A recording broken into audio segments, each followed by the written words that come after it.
Film Like Father Like Son ini menceritakan tentang pria yang bernama Ryota Nonomiya, yaitu seorang pembisnis sukses dan pekerja keras yang hanya punya sedikit waktu untuk keluarganya. Ryota mempunyai istri yang bernama Midori dan mereka mempunyai anak sematawayang bernama Keita yang masih berumur 6 tahun. Pada suatu hari, Ryota dan Midori mendapatkan telepon dari rumah sakit tempat Keita dilahirkan. Pihak rumah sakit mengatakan bahwa anak mereka tertukar dengan anak dari keluarga Seiki yang bernama Ryusei. Setelah 6 tahun lamanya, kok bisa ya baru ketahuan sekarang? Nah, bagaimana kisahnya? Langsung kita masuk aja ke dalam alur cerita filmnya.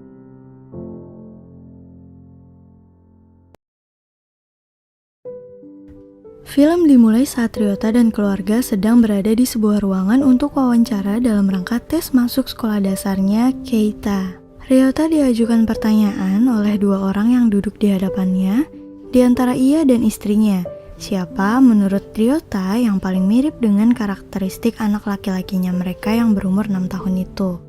Ryota menjawab Keita mirip dengan istrinya karena ia merasa bahwa Keita tidak memiliki sikap yang sama dengan dirinya. Alasan dari kesuksesannya sebagai arsitek yang kemudian membatasi interaksi sosial antara ayah dan anak seperti waktu bermain yang ia punya dengan Keita. Meskipun di sisi lain, Ryota terus berupaya untuk mendidik Keita menjadi disiplin dengan kegiatan tambahan seperti les piano dan sebagainya. Nah, jadi karena ayahnya ini seorang pekerja keras yang selalu pulang larut malam dan hanya menghabiskan sedikit waktu untuk keluarganya, setiap hari Ryota itu menjalani aktivitasnya seperti biasa, yaitu bekerja sampai larut malam. Pas sampai di rumah, sang istri sudah menyiapkan makan malam, air hangat untuk mandi, dan lain-lain. Ya, seperti itulah rutinitas sehari-hari mereka. Sedangkan Keita menjalani aktivitas di rumahnya dengan bermain. Dia juga berlatih piano karena dia baru mau masuk sekolah tahun ini. Sampai pada suatu saat, istrinya mendapatkan telepon dari rumah sakit tempat istrinya melahirkan Keita. Pihak rumah sakit bilang bahwa mereka ingin bicara dengan Ryota dan Midori. Ada sesuatu hal yang ingin disampaikan. Nah, si Midori ini udah cemas aja nih gara-gara dapet telepon dari rumah sakit. Ryota juga berharap kalau itu bukan hal yang buruk. Akhirnya, keesokan harinya mereka datang ke rumah sakit. Ternyata ada kabar buruk yang disampaikan di sana. Mereka kaget setelah mendengar bahwa anak mereka itu tertukar. Pihak rumah sakit baru mengetahui ketika Keita masuk sekolah dasar. Ternyata ketika tes darah yang dilakukan saat Keita masuk sekolah itu nggak cocok dengan orang tuanya. Malam harinya, ibu dan ayahnya Keita merayakan keberhasilan Keita karena dia udah lulus ujian masuk sekolah dasar. Makan malam bersama, tiup lilin, foto-foto, bercanda. Mereka juga tidur bertigaan. Keesokan harinya, Keita tes DNA nih. Ternyata benar, pihak rumah sakit mengatakan bahwa Keita bukan anak kandung mereka. Terlihat sekali Ryota dan istrinya sangat sedih karena hal itu tidak pernah terfikirkan sebelumnya. Pastinya mereka nggak nyangka juga. Hari selanjutnya, akhirnya Ryota dan istri dipertemukan oleh pasangan suami istri dari keluarga Saiki bersama dengan istrinya yang bernama Yukari. Di sana mereka bertukar foto antara Keita dan Ryusei. Jadi si Ryusei ini adalah anak dari keluarga Saiki. Terus juga pihak rumah sakit bilang bahwa mereka harus memutuskan sesegera mungkin untuk melakukan pertukaran sebelum sekolah dasar dimulai. Tapi Midori nggak setuju karena terlalu cepat waktunya yang hanya tinggal 6 bulan lagi. Dan pihak keluarga Saiki juga nggak setuju dong pastinya. Lagian seenaknya banget nyuruh nuker anak kayak nuker barang. Setelah pertemuan itu selesai, keluarga dari kedua belah pihak meminta agar mereka terus saling berhubungan. Mereka punya rencana untuk bertemu di tempat bermain dan mengajak anak-anak mereka juga. Sampailah hari di mana mereka bertemu di tempat bermain. Ryota diam-diam selalu memperhatikan gerak-gerik Ryusei untuk meyakinkan dirinya bahwa Ryusei ini benar anaknya dia atau bukan. Setelah mereka selesai makan, Ryusei langsung ngajak main Keita. Ternyata mereka itu gampang akrab dan langsung bermain bersama. Berbeda dengan orang tua mereka, tiba-tiba Saiki ini nyeletuk. Kata dia, aku ingin tahu berapa banyak yang bisa kita dapatkan sebagai ganti rugi atas permasalahan ini. Tapi Ryota bilang, bagiku uang gak jadi masalah, tapi aku ingin tahu bagaimana hal ini bisa terjadi. Jadi karena si ayah Ryusei ini bukan dari keluarga kaya raya, jadi dia tuh kayak pengen banget ngedapetin kompensasi dari pihak rumah sakit itu. Tapi untuk Ryota kan uang gak jadi masalah karena dia memang sudah jadi orang kaya. Jadi dia pengennya kasus itu tetap diselidiki sampai harus menghubungi pengacara. Terus Yukari ngasih surat ke Minori yang isinya, "Kau bisa mengandalkan aku." Nah, semenjak itulah Ryota jadi curiga sama keluarganya Saiki, sampai dia berpikir untuk menuntut keluarganya si Saiki itu. Akhirnya Ryota bertemu dengan pengacara. Dia bilang sebenarnya dia tuh gak mau kasus ini sampai ke pengadilan. Dia cuma ingin mendapatkan hak asuh keduanya, yaitu Keita dan Ryusei. Waduh, ternyata Ryota pengen ngambil hak asuh dari kedua anak itu. Pada bulan Januari, mereka mengadakan pertemuan lagi antara pihak rumah sakit, pengacara, dan kedua keluarga itu. Pihak rumah sakit menyarankan agar Keita dan Ryusei untuk memulai tidur di rumah orang tua kandungnya sang anak. Jadi kayak ditukar gitu. Keita tidur di rumah Ryusei dan Ryusei tidur di rumah Keita karena anak seumuran mereka lebih mudah beradaptasi. Sebelum mereka ditukar, ayah dan ibunya Keita ini menghabiskan waktu bersama, mulai dari nganterin kursus piano, terus juga ayahnya main game sama Keita. Nah, untuk memberi pengertian ke Keita, Ryota bilang bahwa hal itu semacam misi untuk membuat Keita menjadi anak yang lebih kuat. Makanya dia harus tinggal di rumah Ryusei untuk sementara dan Ryusei tinggal di rumahnya Keita. Paginya, ibu dan ayahnya Keita mengantarkan Keita ke rumah Ryusei. Orang tuanya pasti sedih banget lah ya. Meskipun bukan anak kandung, tapi yang dirawat sejak lahir, ya tetap Keita. Setelah sampai di rumahnya Ryusei, Keita langsung turun dari mobil dan Ryusei langsung naik ke mobil. Gak lama kemudian mereka langsung pergi dari sana. Anak-anak itu mulai beradaptasi dengan lingkungan di rumahnya. Keita juga mulai beradaptasi dengan adik-adiknya. Untunglah kedua orang tua ini sangat baik dan menyayanginya. Para orang tua ini juga mulai beradaptasi dengan anak kandung mereka masing-masing.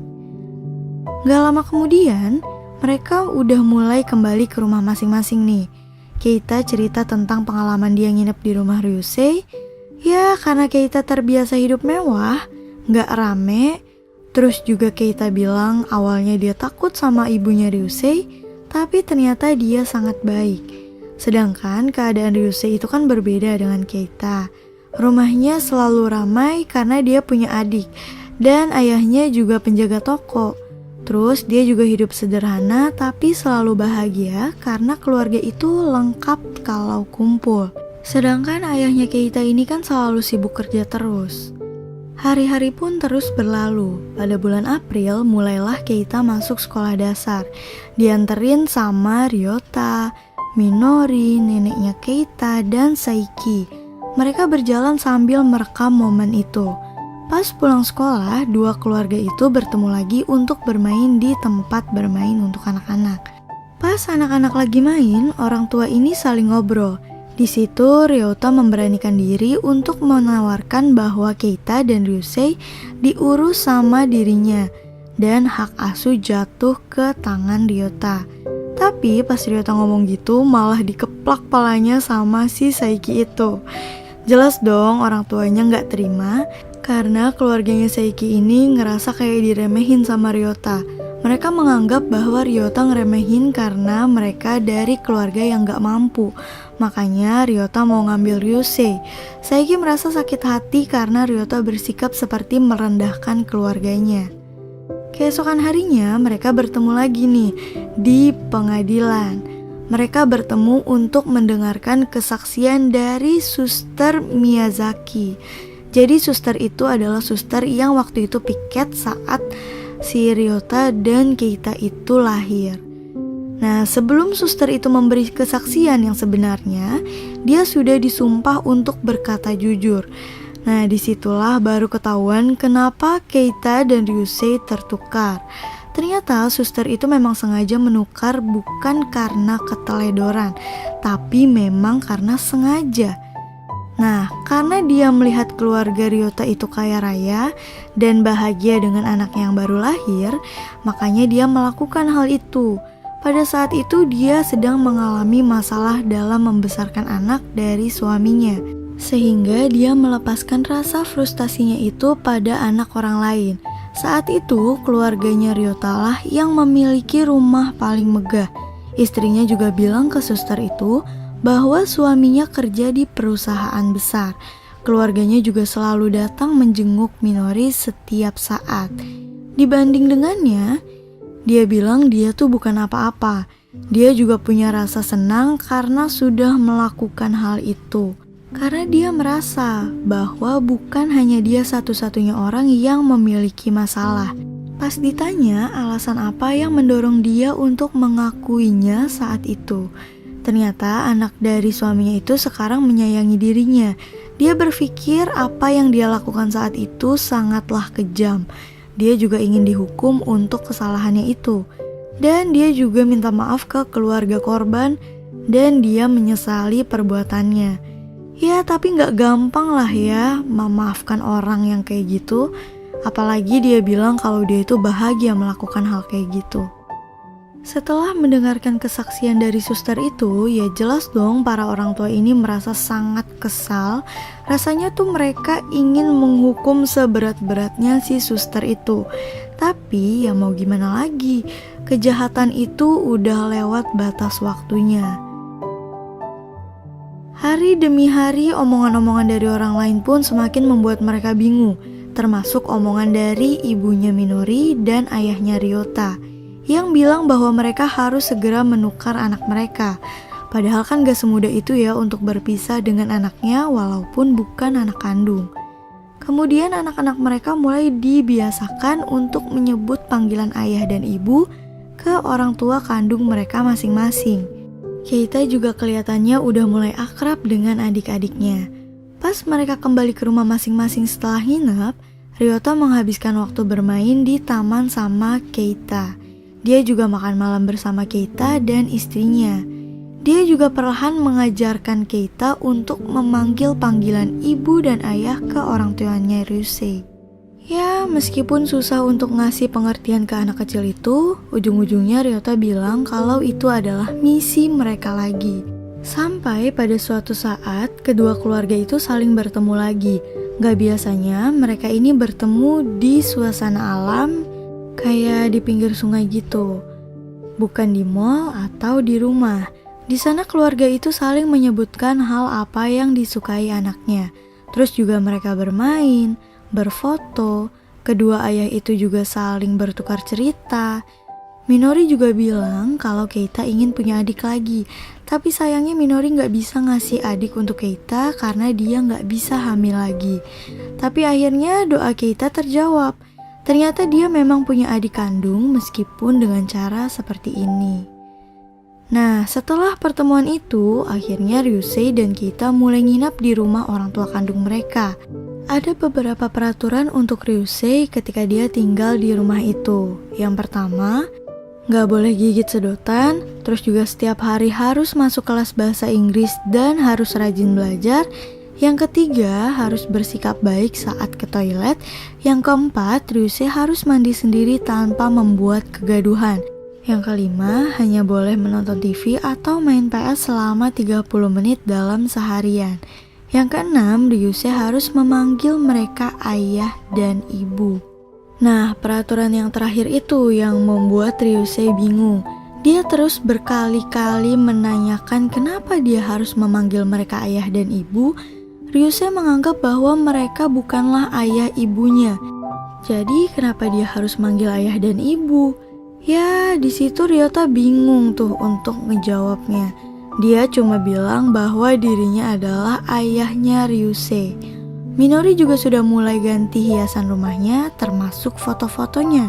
Diganti dengan foto Ryusei dan gak ada foto Keita lagi. Pada bulan Agustus, waktu persidangan pun semakin dekat.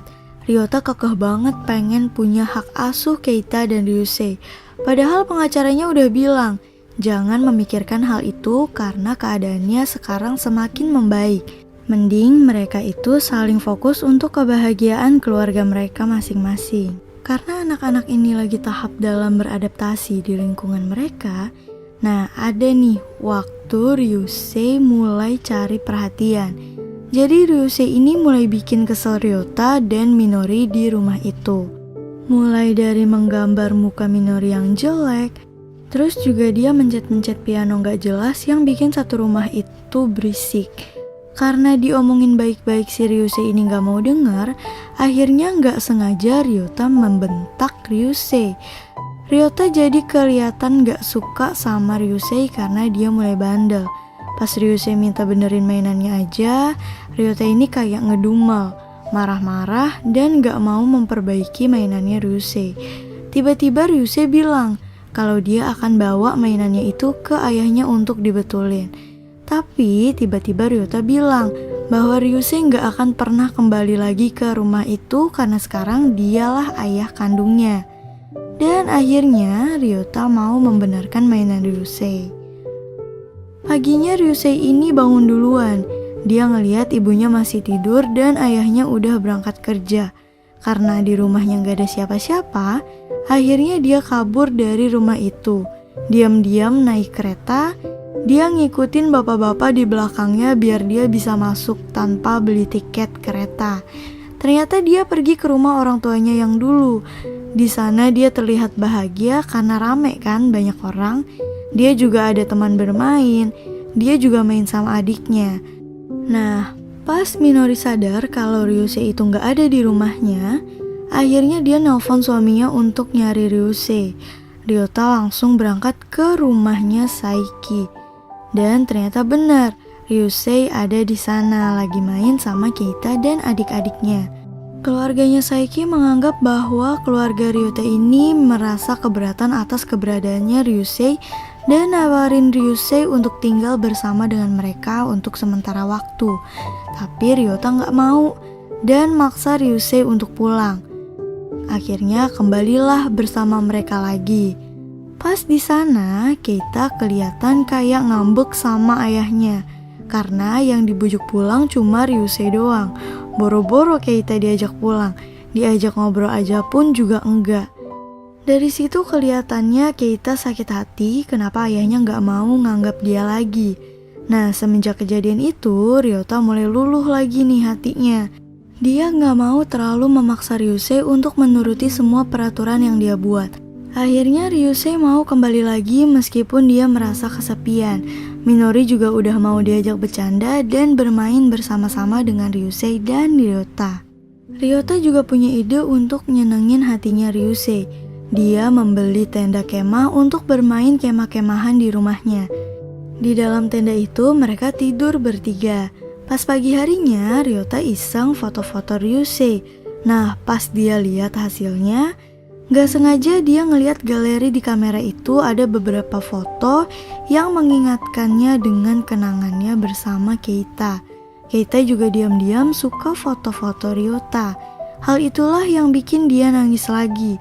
Habis sarapan, akhirnya Ryota, Ryusei, dan Minori ke rumah keluarganya Saiki. Di situ udah ada Keita lagi duduk. Kelihatan banget Keita ini kayak marah sama ayahnya sampai-sampai dia nggak mau ketemu ayahnya dan kabur dari rumah itu. Langsung dong dikejar sama Ryota. Sepanjang jalan Ryota terus meminta maaf ke Keita. Tapi tiba-tiba Keita bilang kalau Ryota bukan ayahnya lagi. Tapi di situ Ryota berusaha untuk memberikan pengertian ke Keita. Di situ Ryota bilang bahwa misinya sudah selesai dan mereka berpelukan. Akhirnya Keita luluh juga dan mau diajak kembali ke rumah keluarga Saiki. Akhirnya mereka pun kumpul bersama-sama di rumah itu. Dan film pun selesai. Mohon maaf apabila ada kesalahan selama video ini. Terima kasih.